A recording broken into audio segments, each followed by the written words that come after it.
Back students in a video series of NCERT exercise solution. We have already done the question number 1.1 to 1.15. So in this lecture we'll discuss from 1.16 to 1.20. So let's see the next question. First question of this lecture is 1.16. Analysis shows that nickel oxide has the formula nickel 0.98 nickel 0.98 subscript में आइए okay and 1.10 O.1.00 okay O.1.00. So what fraction of nickel exists as nickel dipositive and tripositive ion? अगर मैं बात करूं इसकी तो this is basically comes into the category of metal deficiency defects. Metal deficiency defects जहां metal की quantity कम हो जाती है और ये नॉन स्टोइकोमेट्रिक डिफेक्ट्स हैं. ठीक है, तो ये नॉन स्टोइकोमेट्रिक पॉइंट डिफेक्ट में नॉन स्टोइकोमेट्रिक डिफेक्ट्स का एक हमारा क्लासिफिकेशन है. मेटल डिफिशियंसी डिफेक्ट्स ही उसका पार्ट है. तो ऐसे में होता क्या है, जब निकल ऑक्साइड का आपका क्रिस्टल स्ट्रक्चर बनेगा, ठीक है, जैसे निकल डाइऑक्साइड है, ठीक है, और ऑक्सीजन का ये रहा ऑक्साइड, डाइऑक्साइड, ऑक्सीजन, ऑक्साइड हमारा, फिर O2 नेगेटिव, निकल 2 पॉजिटिव, O2 नेगेटिव. थोड़ा पहले से समझ लेते हैं कि ये किस तरह के नॉन स्टोइकोमेट्रिक डिफेक्ट में कैसे अराइज होगा, उसके बाद फिर इस क्वेश्चन को हम करेंगे. 2 नेगेटिव, निकल 2 पॉजिटिव एंड O2 नेगेटिव. इस तरीके से ये पूरा एक वेल पैटर्न अरेंजमेंट है. मगर होता क्या है, इसके अरेंजमेंट में some of the nickel di positive ions, ठीक है, वो replace by the tri positive ion, higher valency nickel के साथ वो सब्स्टिट्यूट हो जाता है. जैसे मैंने यहाँ पे क्या किया, मैंने यहाँ पे सपोज कर लिया कि Ni2 पॉजिटिव, ठीक है, और ये दो आप हटा दें, ये दो Ni2 पॉजिटिव की जगह 2Ni, सो यहाँ पे लिखता हूँ 2 आपके निकल ट्राई पॉजिटिव वाले आयंस आ गए. तो ओवरऑल जब ये ट्राई पॉजिटिव वाले आएंगे, अभी तक क्या था, अभी तक जितने भी निकल के एटम्स थे आप देखें 1 2 3 4 5 6 7 8 8 आपके निकल के एटम्स थे और 8 ऑक्सीजन के एटम्स थे, आयंस थे. सो स्टोइकोमेट्रिक रेशियो में था निकल ऑक्साइड वो शुड बी NiO ऑक्साइड बनना चाहिए था. बट हुआ क्या, अब यहाँ पे निकल के जो एटम्स हैं उनमें से 2 एटम्स मैंने कहा ट्राई पॉजिटिव वाले आ गए.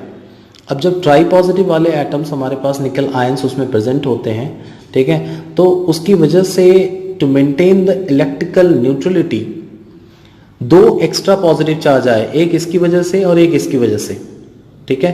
तो उसकी वजह से आप कहेंगे बेसिकली हमारा एक मतलब एक 2 पॉजिटिव आयन वाला आपको निकल जो है ना अपने लोकेशन से हट जाएगा और वहां वैकेंसी क्रिएट कर देगा. ठीक है, आप कह सकते हैं यहाँ पे एक वैकेंसी क्रिएट हो गया. अब अगर आप देखें निकल के एटम का और ऑक्सीजन के एटम आयंस का रेशियो, तो निकल का 1 2 3 4 5 6 7 एटम्स हैं निकल के, और ऑक्सीजन के 8 एटम्स अभी भी हैं. तो नाउ द रेशियो इज 7:8. जब आप इसे इस तरीके से 7:8 को अगर मैं इस तरीके से लिखूं कि 8 डिवाइडेड बाई 8 7 डिवाइडेड बाई 8, तो this is 1 and this is 8 0.8 something हमारा ये आ जाएगा. तो 0.8 रेशियो 1, इस रेशियो में ये हमारा प्रेजेंट है. तो निकल ऑक्साइड का फॉर्मूला लगभग 0.8 ऑक्सीजन 1.00 ये बन जाएगा. तो इस वजह से ये डिफेक्ट्स हमारे आते हैं. तो यहाँ तो मुझे ये नहीं पता था ना कितने रेशियो में निकल का ट्राई पॉजिटिव, मैंने तो अपनी मर्जी से यहाँ पे 2 निकल ट्राई पॉजिटिव बना दिए डाई पॉजिटिव को हटा के, और इससे 2 एक्स्ट्रा पॉजिटिव चार्ज आ गए, जिसकी वजह से एक निकल डाई पॉजिटिव को अपनी जगह से हटना पड़ा. ठीक है, तो ये हमारा होता है. और निकल के आप देख रहे हैं यहाँ पे नंबर यहाँ पे कम हो गई, निकल का आपका 7 ही एटम रह गया आयंस के फॉर्म में. सो this is called metal deficiency defects. तो इसकी वजह से आप कहते हैं यहाँ पे बेसिकली हमारा क्या होता है कि निकल जो है नॉन स्टोइकोमेट्रिक रेशियो में प्रेजेंट होती है. तो अगर हम क्वेश्चन की बात करें तो यहाँ पे निकल जो है ना ये दोनों फॉर्म में प्रेजेंट है. निकल डाई पॉजिटिव के फॉर्म में भी है और निकल ट्राई पॉजिटिव के फॉर्म में भी है. तो आपको यही यहाँ पे लेट करना होगा. और ओवरऑल कंपाउंड इज न्यूट्रल. सो मान लेते हैं कि इसमें लेट निकल डाई पॉजिटिव के आयंस कितने हैं, so let it be X, और निकल ट्राई पॉजिटिव के आयंस कितने हैं, तो वो जाएगा 0.98 एटम्स में से x एटम माइनस कर दें आप, क्योंकि x आपने निकल डाई पॉजिटिव वाले ले लिए। टोटल एटम्स आप लेट कर लो कि 0.98 एटम्स हैं, और 0.98 एटम्स में से x एटम 2 पॉजिटिव के हैं, तो 0.98 माइनस x एटम किसके हो जाएंगे, ट्राई पॉजिटिव के। आप इसे 98 एटम्स और x 98 माइनस x एटम करके भी कर सकते हैं, सपोज कर सकते हैं 100 एटम्स था। ओके, तो अब मैंने यहाँ पे टू मेंटेन इलेक्ट्रिकल न्यूट्रलिटी अगर आप कहें एज द चार्ज हमारे पास जो है ना overall compound is neutral, so you can write, ये भी लिख सकते हैं overall the compound is neutral, overall the compound is neutral, compound is neutral. तो अगर ये न्यूट्रल है तो इसमें 2 पॉजिटिव वाले कितने एटम्स हैं, x, तो +2 वाले कितने एटम्स हैं, x, ठीक है, प्लस 3 पॉजिटिव वाले चार्ज वाले कितने एटम्स हैं, तो दिस इज 0.98 माइनस x, ठीक है। तो this is the cationic charge, ये है पूरा यहाँ से यहाँ तक ये कैटायनिक टोटल चार्ज। एनाइन के ऊपर कितना चार्ज है, तो एनाइन नाइट्रोजन ऑक्सीजन के ऊपर -2 चार्ज है और उसका एक ही एटम है, यानी निकल के 0.9 एटम के साथ ऑक्सीजन का एक एटम ही कंबाइंड है, तो उसके ऊपर -2, तो 1 इंटू चार्जेस -2, ठीक है। आप सिर्फ 2 लिखें यहाँ पे, -2 यहाँ पे लिखते हैं, कोई दिक्कत नहीं, ठीक है, +2। So this is equals to overall this is 0 because this is electrically neutral, ठीक है। तो मैंने ऑक्सीजन का सीधे -2 ले लिया, टोटल चार्ज 0 होना चाहिए आपका ना, तो कैटायन का ये पॉजिटिव चार्ज है और ये एनायन का negative -2 that is 0। So when you open this is 2x plus 2.94 minus 3x -2 को उधर ले जाऊं तो that is equals to +2, okay. तो यहाँ से हमारे पास कितना आ जाएगा, तो this is -x is equals to 2 minus 2.94, so it's 0. -0.94, so x is equals to 0.94, x क्या था 0.94, so what was x, x तो निकल के एटम्स थे, ठीक है। x अगर हमारा 0.94 आ गया तो x तो निकल के एटम्स थे, ठीक है।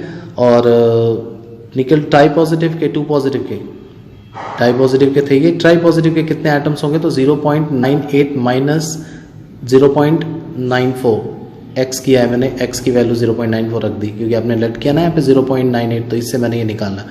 So this is 0.04। तो अब आपको फ्रैक्शन में निकालना है या परसेंटेज में निकालना है, जो भी, तो यहाँ पे कहा गया फ्रैक्शन में निकालना है, तो फ्रैक्शन में निकाल लें। फ्रैक्शन ऑफ निकल 2 पॉजिटिव कितना हो जाएगा, सो फ्रैक्शन में निकालोगे तो 0.94 डिवाइडेड बाई 0.98, ये कितना आ जाएगा, तो निकल 2 पॉजिटिव का दिस इज 0.94 0.98 इज 0.96। परसेंटेज में होगा तो इंटू 100 कर देते तो परसेंटेज में आ जाता है ये 96% निकल 2 पॉजिटिव का है।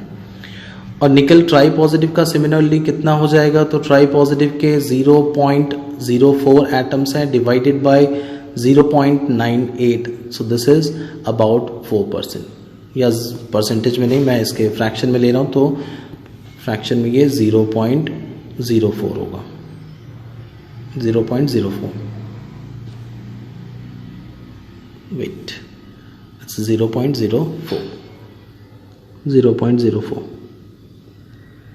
ओके। सो ये हमारा आपका हो गया, ओके। प्लीज़ केयरफुली इसे नोट कर लीजिएगा। नेक्स्ट क्वेश्चन की तरफ बढ़ते हैं। परसेंटेज में हो जाए तो ये 96% हो जाएगा और ये हमारा 4% हो जाएगा। सो नेक्स्ट क्वेश्चन की तरफ में बढ़ते हैं 1.17 पे। What is a semiconductor and describe the 2 main types of semiconductor in contrast their conduction mechanism. तो पहले सेमीकंडक्टर्स क्या है, पहले उसे डिफाइन करते हैं।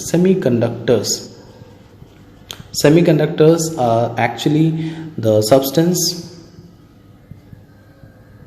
whose conductivity lies intermediate between conductor and insulator, ठीक है। और आप इसकी वैल्यूज भी याद रख सकते हैं। The values of conductivity ranges from conductivity की जो वैल्यूज हैं between 10 to the power -6 to 10 to the power 4 पर ओम पर मीटर कंडक्टिविटी की यूनिट हमारी होती है. So what are the two main types of semiconductor? Two main types of semiconductors are P and N type of semiconductor. Semiconductor के दो जो main type हैं वो P टाइप और N टाइप ऑफ सेमीकंडक्टर है. P type and N type. P और N यहाँ पे पॉजिटिव और नेगेटिव को रिप्रेजेंट करते हैं. P से पॉजिटिव यानी कि P टाइप में मेजर चार्ज कैरियर होते हैं पॉजिटिवली चार्ज्ड होल्स, और N टाइप में मेजर चार्ज कैरियर्स होते हैं नेगेटिवली चार्ज्ड इलेक्ट्रॉन्स. तो P टाइप हमारा कब बनता है? When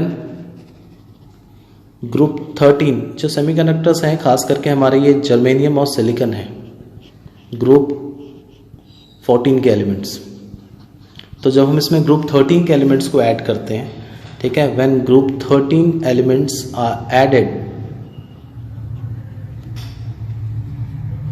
added as an impurity, doping करते हैं आप इस प्रोसेस को डोपिंग कहते हैं. The process of addition of suitable impurity so as to increase its conductivity. ठीक है, सिलिकॉन और जर्मेनियम ये जो सेमीकंडक्टर ग्रुप 14 का है, इसमें अगर हम ग्रुप 13 के एलिमेंट्स को ऐड कर दें एज एन इम्प्योरिटी, तो ये हमारा आपका जो है P टाइप ऑफ सेमीकंडक्टर बनाता है. Add as an impurity then P type semiconductors are form. P type of semiconductors are formed. और वही अगर आप ग्रुप 15 के एलिमेंट्स को ऐड करते हो, so these are form when group 15 elements, जैसे फॉस्फोरस हो गया, आर्सेनिक हो गया, ठीक है, और added as an impurity, then N type semiconductors are formed. Conductors are formed. ठीक है, तो अब इसके मैकेनिज्म की बात करेंगे, किस तरीके से P और N टाइप हमारा आपका ये काम करता है. तो इस पे हम देखते हैं, आप इनका स्क्रीनशॉट ले लें, मैं इसे थोड़ा रेज कर रहा हूँ. तो P टाइप और N टाइप सेमीकंडक्टर में, ओके, P टाइप और N टाइप सेमीकंडक्टर में जैसा मैंने कहा कि ग्रुप 13 को अगर आप ऐड करें तो वो P टाइप सेमीकंडक्टर बन जाएगा. जो इलेक्ट्रॉन डेफिशिएंट आपके एलिमेंट्स होते हैं और वहाँ पे होल्स होते हैं major charge carrier. Holes are nothing but the आप कह सकते हैं इलेक्ट्रॉन्स का जो एम्प्टी स्पेस होता है उन्हें हम लोग होल्स कहते हैं. सो P टाइप की बात करूंगा मैं और N टाइप की बात करूंगा मैं. ये किस तरीके से मैकेनिज्म, ये मैकेनिज्म सेकंड क्वेश्चन पे मैं, ठीक है, कंडक्शन मैकेनिज्म, कैसे इसकी कंडक्टिविटी बढ़ाते हैं. P type N type. देखो, सिलिकॉन का जो रेगुलर क्रिस्टल अरेंजमेंट होता है, सिलिकॉन का जो रेगुलर क्रिस्टल अरेंजमेंट होता है वो इस तरीके से होता है. सिलिकॉन की वैलेंसी हमारी 4 होती है, एटॉमिक नंबर 14, ग्रुप 14 से बिलोंग करता है ये, ठीक है. तो आप इसे देखेंगे इस तरीके से ये क्रिस्टल स्ट्रक्चर आपका बनाएगा. यहाँ भी मैंने बना दिया सिलिकॉन. N टाइप में भी मैंने यहाँ पे सिलिकॉन का वेफर बना दिया स्ट्रक्चर हमारा, ठीक है, सिलिकॉन. अब इसमें जब हम डोपिंग करेंगे, मैंने पहले बताया डोपिंग क्या है, डोपिंग क्यों करते हैं हम. डोपिंग वो प्रोसेस है जिससे आप सुटेबल इम्प्योरिटीज को ऐड करेंगे, चाहे वो ग्रुप 13 का हो या 15 का हो, ताकि इनकी कंडक्टिविटी बढ़ जाए. ठीक है, ग्रुप 13 का ऐड करोगे तो P टाइप और ग्रुप 15 का ऐड करोगे तो N टाइप. अब इसके लिए भी कई कंडीशंस हैं.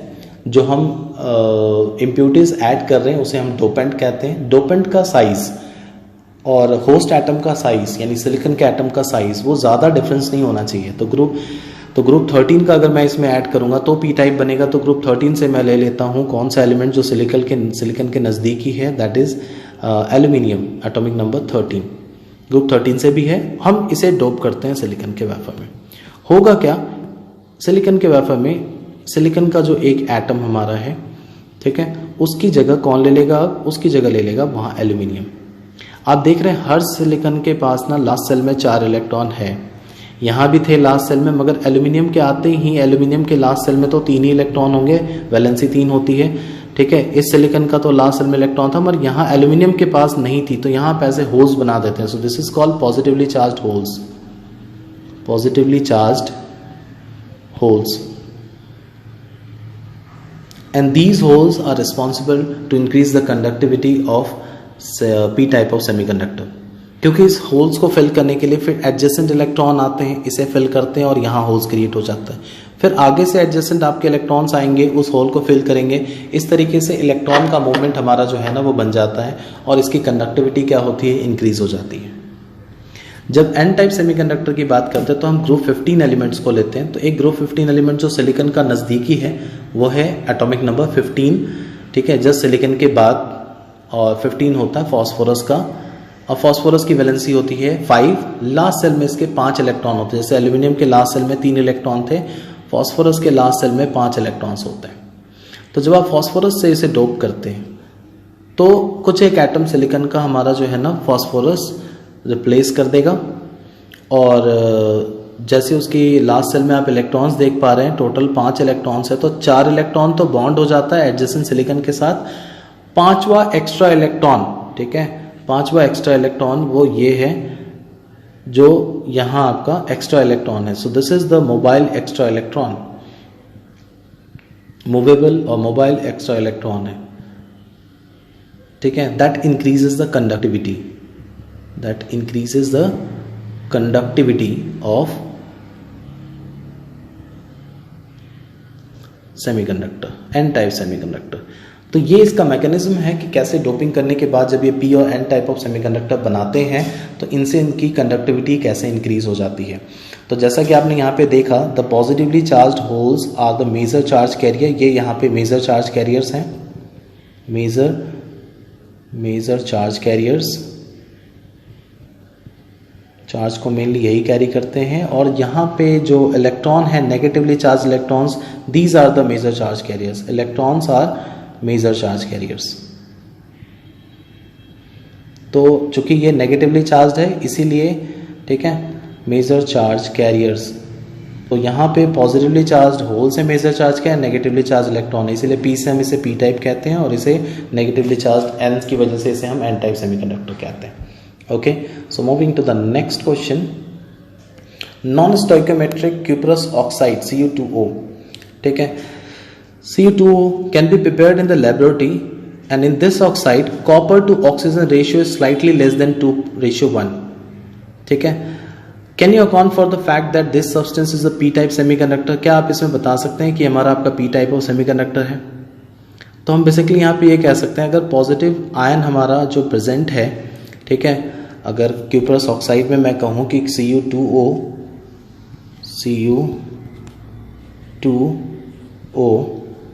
has copper to oxygen ratio slightly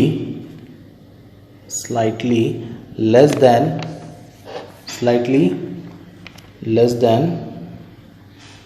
2:1, ठीक है। सो सिंस अगर आपने कहा कि ये इससे थोड़ा कम है, इसका मतलब क्या है, since positive charge is less than, copper पे ऊपर पॉजिटिव चार्ज है यहाँ पे, ठीक है, Cu पॉजिटिव और इसके ऊपर हमारा 2 negative. So copper charge, the positive charge is less than the negative charge, वो नेगेटिव चार्ज से कम है, therefore positive ion will move, resulting the formation of p type of semiconductor,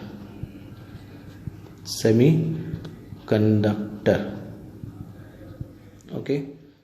in short में कहें तो जैसा हमने पीछे देखा था कि जैसे निकल का ऑक्साइड था, तो यहाँ कॉपर के ऑक्साइड में Cu2 पॉजिटिव के आयंस प्रेजेंट तो हैं, मगर ये आयंस हमारा आपका बेसिकली कॉपर के आयंस 2 फॉर्म में हमारे प्रेजेंट है, कॉपर Cu2 पॉजिटिव वाले और Cu single positive, mono positive वाले भी, ठीक है। तो यहाँ पे क्या होता है कि कुछ आपके एटम, जैसे वहाँ पे निकल का ट्राई पॉजिटिव जो था, ठीक है, 2 आपने निकल के ट्राई पॉजिटिव लिए, तो उससे एक निकल का डाई पॉजिटिव आपको वैकेंट करना पड़ा, खाली करना पड़ा, या उस पोजीशन को वैकेंट हो गया वो, ठीक है। तो वैसे ही यहाँ पे भी हमारा सेम है कि ईच 2 Cu2 पॉजिटिव आयन, ठीक है, वो रिप्लेस करेगा 1 Cu positive ion, creating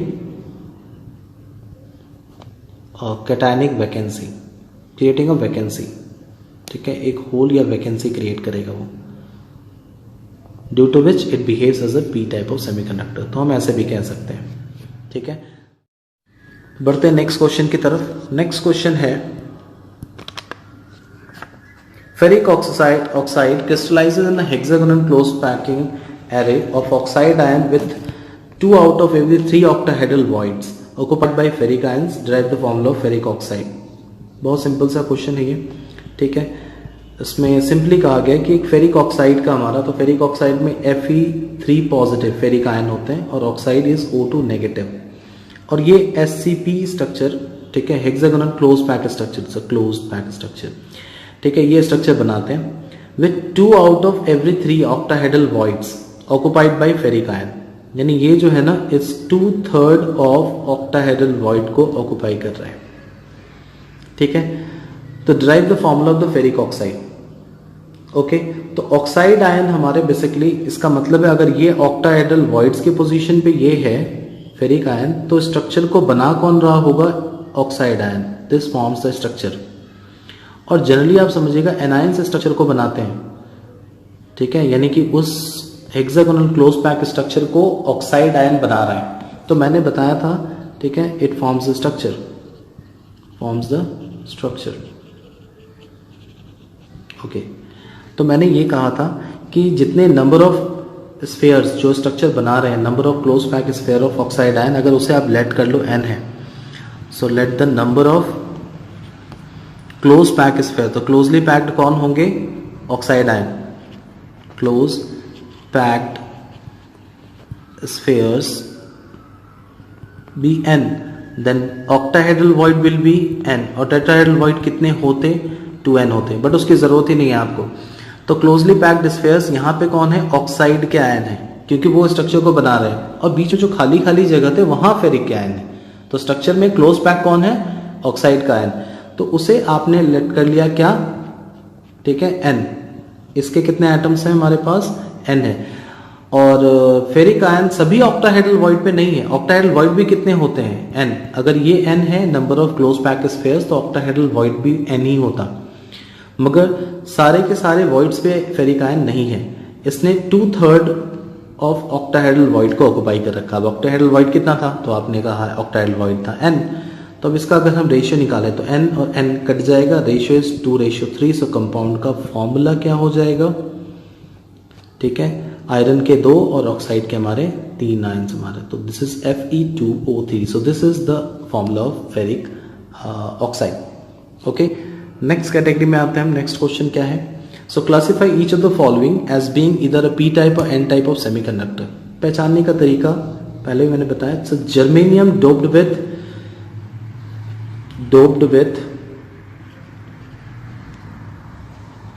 indium. ठीक है, तो अब ये इंडियम कौन सी कैटेगरी से बिलोंग करता है? ठीक है, सो अगर आप इंडियम को अगर आप देखें, इट बिलोंग्स द ग्रुप 13। ये ग्रुप 13 एलिमेंट्स हैं। ठीक है, बोरॉन, एल्यूमिनियम, इंडियम, ये सब ग्रुप 13 एलिमेंट्स में आते हैं। थैलियम और जर्मेनियम तो ग्रुप 14 का था ही हमारा। तो ये सेमीकंडक्टर था जिसमें आपने इंडियम को डोप किया। तो ग्रुप 13 को जब भी हम ऐड करते हैं तो it forms what? P type of semiconductor. अभी मैंने डिस्कस किया था पीछे कि जब भी ग्रुप 13 एलिमेंट्स आप ऐड करेंगे तो पी टाइप ऑफ सेमीकंडक्टर बनेगा। सेकेंड है बोरॉन डोप्ड विथ सिलिकॉन। अब बोरॉन ग्रुप 13 से बिलोंग करता है और इसके लास्ट सेल में होते हैं 3 इलेक्ट्रॉन्स, और सिलिकॉन ग्रुप 14 से बिलोंग करता है और इसके लास्ट सेल में होते हैं 4 इलेक्ट्रॉन।